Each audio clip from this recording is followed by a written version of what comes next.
Likus mėnesių iki respublikinių artojų varžybų geriausia arimo meistrai rungėsi bene kiekviename rajone. Vieni pirmų jėgas išbandė Šiaurės lygumų krašto artojai.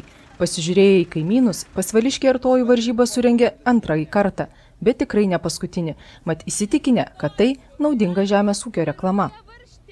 Eilę metų žiūrėdami į pakruojiečius mes trupučiuką pavydėdam, kad jie sugeba suorganizuoti, o pas mus ne.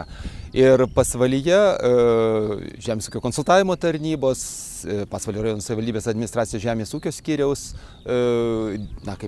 bendrų organizavimų dėka ir Joniškėlio Igno Karpio žemės ūkio ir paslaugų mokyklos dėka tai pradėjo veikti. Arimas šiaip ar taip mūsų, tarkim, bent Pasvalio sunkiose dirvose, iš tikrųjų, manyčiau, kad derlingumą padidina, nes gerai apversta žemė, suspaustas oras, piktžolės užspaustas neleidžia joms sudygti. Paskutiniais metais, tarp kitko, prie beariminės technologijos daug kas ėjo, bet kiek teko kalbėti su tomis institucijomis, kurios pardavinėja plūgus, paskutiniais metais vėl plūgų pardavimas didėja ir atrodo, kad tai, ką darė mūsų tėvai, reikia daryti ir jų vaikams. Varžybos varžybomis, bet tai, ką jie moka, kad jie ne tik varžybose naudotų, kad važiuojant pro lauką kiekvienas žmogus galėtų pasakyti, va, žemelė sugulusi lygiai ir čia bus geras derlius. Mano supratimu, kiekvienos tokios varžybos tai tam tikra žemės ūkio reklama. Tai galiausiai žmonėms susirinkusiems tartim ir pasižiūrėti. Pro lauką važiuojant, kasgi sustoja pažiūrėti, kaip tas traktorius arė. O čia varžybose suėję pasižiūri. Apie tai rašo spaudoje, kad tai, kas pradėta, metai po metų vykto. Joniškėlio Igno Karpio žemės ūkio ir paslaugų mokyklos laukuose arimo meistriškumą demonstravo 7 artojai, 3 iš jų mokyklos auklėtiniai. Pasak profesijos mokytojo, jau keleri metai jaunimo susidomėjimas žemdirbiškomis specialybėmis didėja, o tai rodo, kad ateityje geriausių artojų gretas papildys talentingas, darbštus ir užsispyręs jaunimas.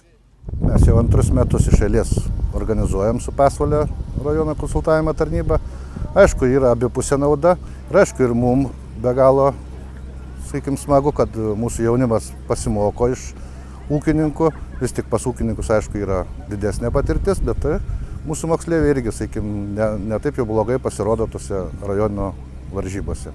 Pernai, buvo prizininkai, pirmas, aišku, buvo ūkininkas, bet antras prizininkų tarpe buvo mūsų moksleivis.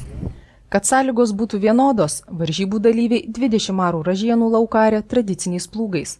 Artojų skubino laikas, o komisija stebėjo vagų sumestinių ir išmestinių kokybę, armens gylį ir kitus techninius parametrus.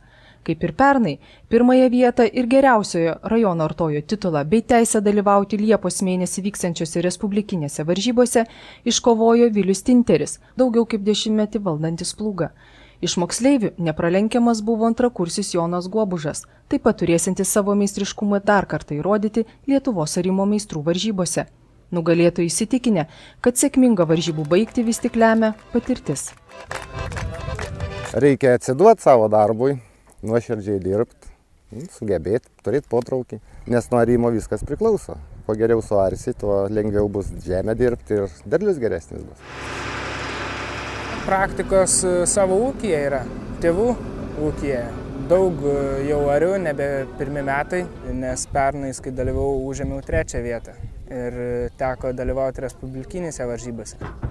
Reikia mokėti kokybiškai ir gerai arti, kad užaugtų puikus pasėliai, kad užauginti ir gauti gerą duoną iš jų.